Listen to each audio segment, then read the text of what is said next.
Hello दोस्तों, BC classes में आपका स्वागत है। मैं शिवाजी यादव आपका स्वागत करता हूं। तो आज के इस वीडियो में हम देख रहे हैं कि हम लेकर आए हुए हैं सिंधु नदी की सहायक नदियां कौन कौन हैं।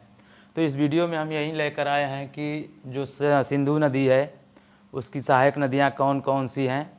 तो हमें पता है कि सिंधु नदी की सहायक नदियां जो हैं वह 5 हैं और इस ट्रिक के माध्यम से हम बताना चाहेंगे आपको कि वह नदियां कौन कौन सी हैं और उनका क्रम क्या है, ऊपर से नीचे उनका क्रम क्या है, वो क्रम भी हम आपको इस वीडियो के तहत बताएंगे।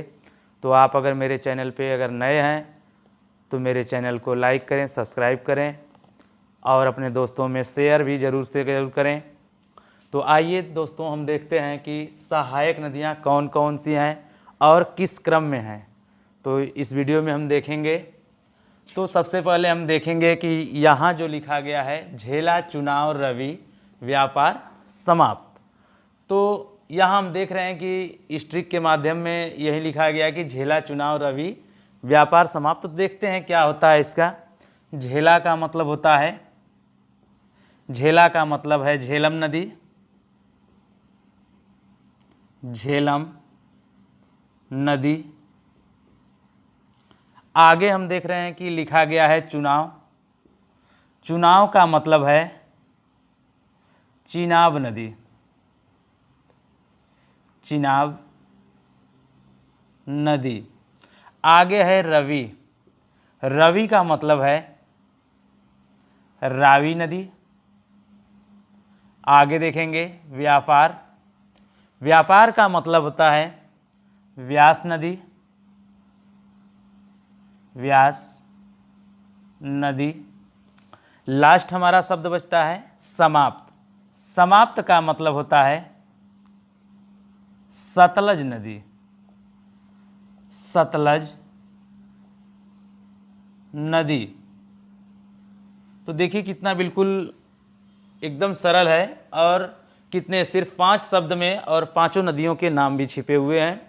तो आप देखेंगे यहाँ लिखा गया है झेला चुनाव रवि व्यापार समाप्त। तो यहाँ मान लीजिए कि कोई रवि नाम का लड़का है जो अपना व्यापार छोड़ करके वह चुनाव लड़ रहा है। उसका कोई मित्र है जो उसको सलाह दे रहा है कि रवि अब तुम चुनाव ही लड़ो, अब तुम्हारा व्यापार क्या हो गया, समाप्त हो गया। तो ये तो एक लाइनिंग बनाई है, ट्रिक बनाया गया है, लेकिन जो हमारा मेन जो पॉइंट है वह इससे ट्रिक जो हमारा बना है। तो झेला का मतलब है झेलम नदी, चुनाव का मतलब है चिनाब नदी, रवि का मतलब है रावी नदी, व्यापार का मतलब व्यास नदी, समाप्त का मतलब सतलज नदी। और जो क्रम की बातें हुई हैं तो देख सकते हैं दोस्तों कि यह जो क्रम है सबसे ऊपर जो है सिंधु नदी की जो सबसे ऊपर सहायक नदी होती है वह होती है कौन, झेलम। झेलम है जो सबसे ऊपर है। फिर उसके नीचे जो नदी बहती है वह है चिनाब नदी, चिनाब नदी। उसके नीचे जो बहती है वह बहती है रावी नदी। उसके नीचे जो बहती है वह है आपकी व्यास नदी।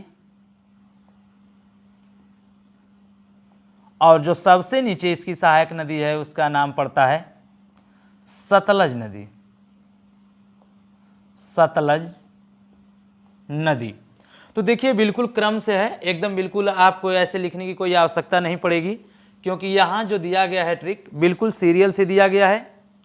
और सीरियल में आप देख रहे हैं कि झेला मतलब झेला का मतलब झेलम नदी, चुनाव का मतलब चिनाब नदी, रावी का मतलब रावी नदी, व्यापार का मतलब व्यास नदी और समाप्त का मतलब सतलज नदी। इनका नाम भी उसी तरह से है, जो सबसे ऊपर वो सबसे पहले, सेकेंड वाली सेकेंड नंबर, थर्ड नंबर पे, फोर्थ नंबर पे और लास्ट जो है आपकी पाँचवीं जो है 5वें नंबर पे लगी हुई है।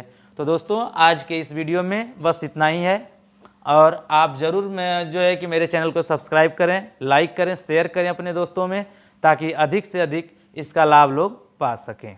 थैंक यू, धन्यवाद।